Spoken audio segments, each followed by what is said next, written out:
Lian is 'n oulike 6-jarige seentjie wat so graag 'n ou troeteldiertjie wil hê. Hy dink hy's nog groot genoeg en wil so graag 'n maatjie hê waarmee hy elke dag by die huis kan speel. Sy ouers het vir hom gesê, as hulle sien hy is groot genoeg en hulle dink hy kan nou na 'n ou diertjie kyk, sal hulle vir hom een koop. Eendag na skool speel Lian lekker in sy kamer en hoor toe 'n geklop aan sy deur. Kan ek inkom? Vra sy mamma. Ek het 'n baie groot verrassing vir jou, maar voor ek inkom, moet jy jou oogies styf toemaak. Oeh, wat kan dit wees, roep hy uit. Die opgewondenheid borrel sommer binne in hom. Sy mamma kom in die kamer met iets wat in 'n hok is. Raai, wat kan dit wees, sê sy mamma.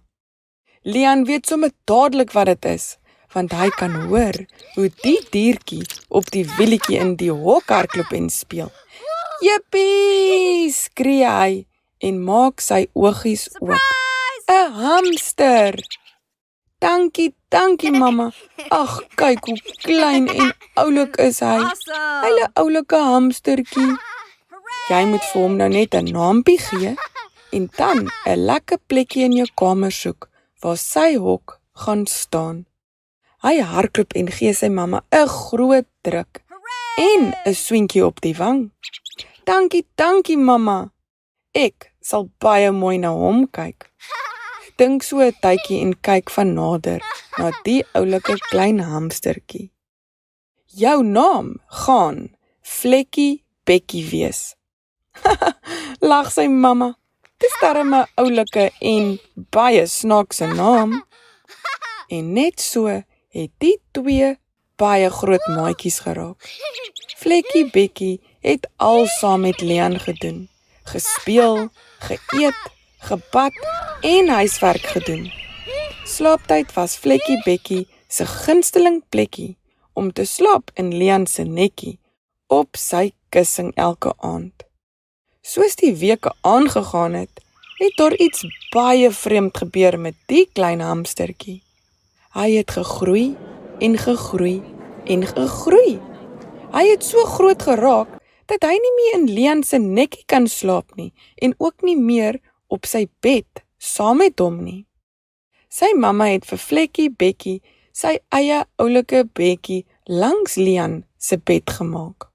Maar as mamma in die nag kom kyk of hulle mooi warm toegegooi is, dan sien sy Vlekkie Bekkie lê maar weer langs Lian op sy bed. Toe besluit sy mamma, dit sal die beste wees as sy net 'n dubbelbed vir hulle twee kry. Dan kan hulle heerlik saam slaap op een groot bed. Vlekkie Bekkie het gehou daarvan om toertjies te doen. Lian het hom verskillende toertjies geleer. Vlekkie Bekkie het dit so geniet om elke dag iets nuuts te leer. Die dorp se koerant het van die groot en baie oulike hamster gehoor en hulle twee het toe in 'n paar koerante verskyn en selfs op die televisie. En soos die jare verbygegaan het hulle twee sommer baie kompetisies gewen.